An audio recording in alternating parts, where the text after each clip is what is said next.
Hello students, ये है हमारा लेक्चर नंबर 8। आज हम पढ़ेंगे थ्योरी ऑफ कंज्यूमर बिहेवियर। पीछे हमने पढ़ा था मार्जिनल अपॉर्चुनिटी कॉस्ट, सीमांत अवसर लागत।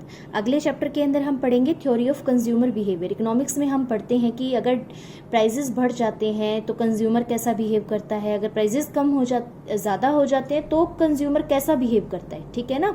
तो वो हम किसके अंदर पढ़ते हैं? इकोनॉमिक्स के अंदर पढ़ते हैं। उपभोक्ता के व्यवहार का सिद्धांत, जो थ्योरियाज बनाई गई है इसके अंदर, इकोनॉमिक्स के अंदर, वो हम पढ़ेंगे। सबसे पहले बनाई गई है कंज्यूमर बजट। क्या बताया गया है? सबसे पहले कंज्यूमर बजट या फिर उपभोक्ता का बजट।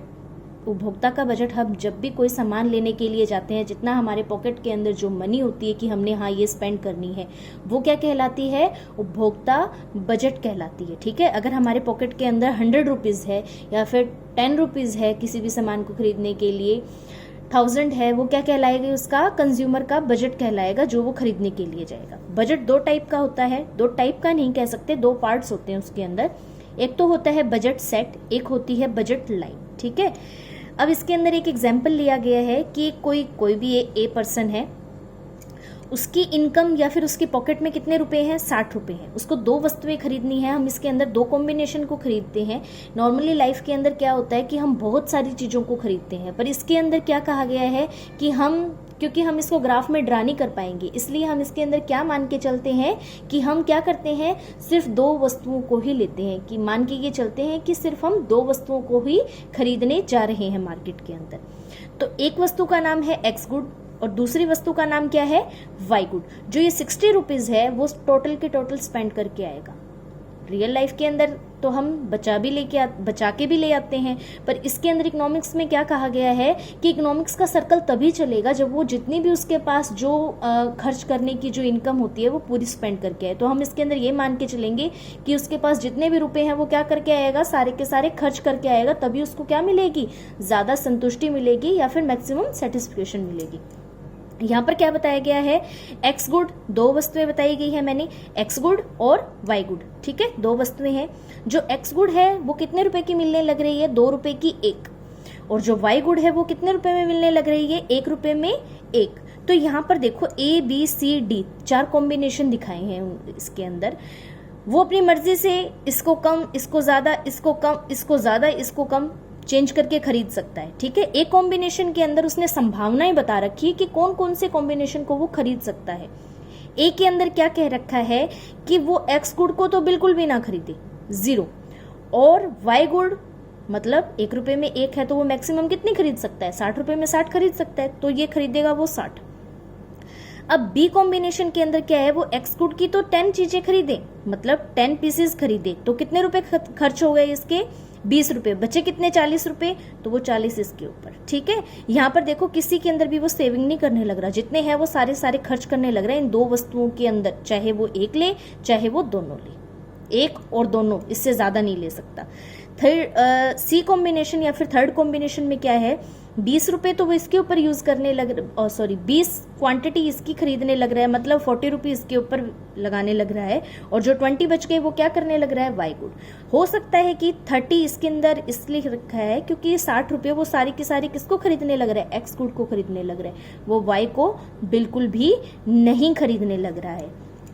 अब इसके अंदर देखो हमने ये क्या इसके अंदर ड्रॉ किया, ये हमारा क्या है? वाई गुड या फिर एक्स गुड। वाई गुड है ये हमारा 60 तक यहाँ पर। ठीक है, और यहाँ पर हमने क्या ले रखा है? एक्स गुड्स को ले रखा है। तो यहाँ पर क्या दिखा रखा है? 10 20, ये इसके हिसाब से।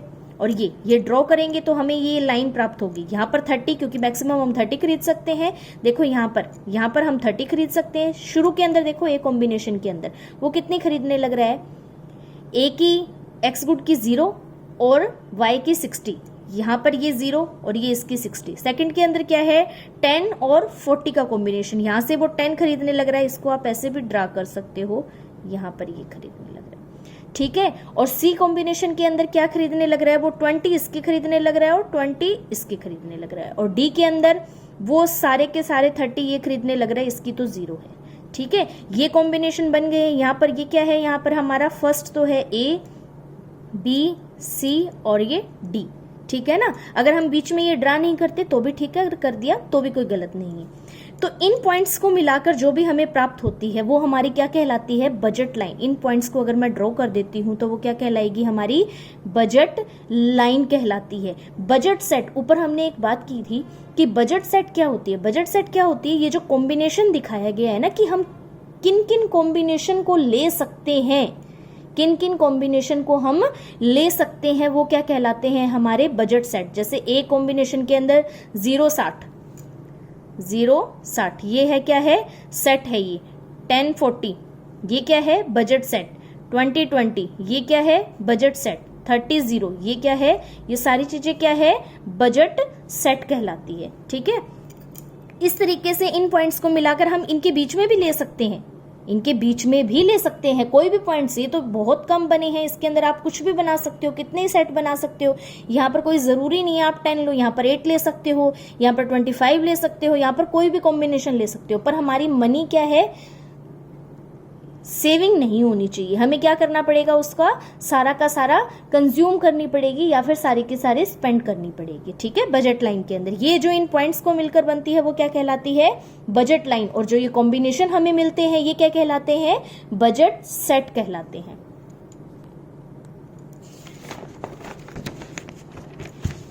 आगे इसके अंदर ये दिखाया गया है, ये देखो यहां पर क्या है, एक्स गुड को ले लो चाहे यहां पर वाई गुड को ले लो। ठीक है, यहां पर क्या बताया गया, ये हमारी जो हमने लाइन ड्रॉ करी थी ये हमारी क्या है, बजट लाइन है, हमारी बजट लाइन। ये क्या है, हमारी जो हमने लाइन ड्रॉ कर रखी है, बजट लाइन। इस लाइन के ऊपर कोई भी पॉइंट हम क्या कर सकते हैं, खरीद सकते हैं, क्योंकि ये हमारे इनकम या फिर पॉकेट के अंदर आती है। ठीक है ना, इसके अंदर वाले पॉइंट को भी खरीद सकते हैं। अगर हम इन अंदर वाले पॉइंट के ऊपर किसी पर भी रहते हैं तो हमारी क्या हो जाएगी, सेविंग होगी। ठीक है, पर ये प्राप्त तो कर सकते हैं। फीजिबल कॉम्बिनेशन का मतलब प्राप्त संयोग, जो हम प्राप्त कर सकते हैं। नॉन फीजिबल, इस साइड देखो ये क्या लिख रखा है, नॉन फीजिबल कॉम्बिनेशन का मतलब क्या है, हमारे पास है ही 60 रुपए, हम ज्यादा कैसे ले सकते हैं, यहाँ पर लेंगे तो वो ज्यादा क्वांटिटी के अंदर हो जाएंगे, हमें हो सकता है 150 रुपए खर्च करने पड़ जाए।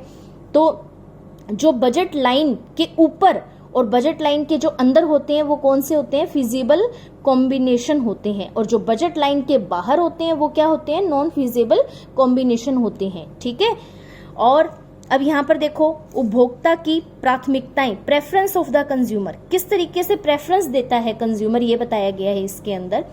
देखो इसके अंदर कॉम्बिनेशन दे रखा है कि एक उपभोक्ता को 2 चीजें खरीदने के लिए जाना है, एप्पल और ऑरेंज। ठीक है ना, कॉम्बिनेशन ऑफ इसके अंदर बता रखा है, वो हो सकता है कि दोनों खरीदे, हो सकता है दोनों खरीदे, हो सकता है वो एक ही खरीदे। ठीक है ना, उसकी चॉइस है ये।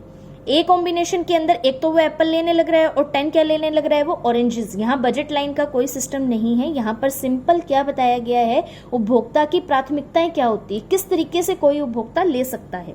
बी के अंदर वो 2 इसकी लेने लग रहा है और 7 इसके लेने लग रहा है, 3 इसके और 5 इसके, 4 इसके और 4 इसके। तो मतलब इससे भी, चाहे वो ए कॉम्बिनेशन ले, चाहे वो बी ले, चाहे वो सी ले, चाहे वो डी ले, सारे कॉम्बिनेशन के ऊपर क्या मिलने लग रही है, उसको समान संतुष्टि मिलने लग रही है, समान संतुष्टि मिलने लग रही है। ठीक है ना, वो क्या होता है, वो सारे के सारे कॉम्बिनेशन लेना चाहता है, उसको ए भी बराबर लगता है, बी भी बराबर लगता है, सी भी बराबर लगता है, डी भी बराबर लगता है। यहाँ पर हम नॉर्मल इंसान की बात करने लग रहे हैं, हो सकता है किसी को एप्पल ज्यादा पसंद हो और वो ऑरेंज बिल्कुल भी ना खरीदे। ठीक है, यहाँ पर हम नॉर्मल लेवल के ऊपर बात करने लग रहे हैं।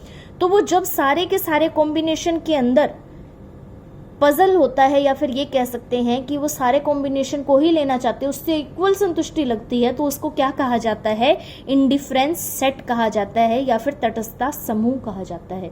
मतलब वो ये सोच के अंदर है कि मैं कौन सा लूं, ठीक है ना, जिससे उसको सभी में समान संतुष्टि प्राप्त हो, चाहे वो कोई भी कॉम्बिनेशन ले ले उसको समान संतुष्टि ही प्राप्त होगी। तो वो क्या कहलाता है, इंडिफरेंस सेट या फिर तटस्थता समूह।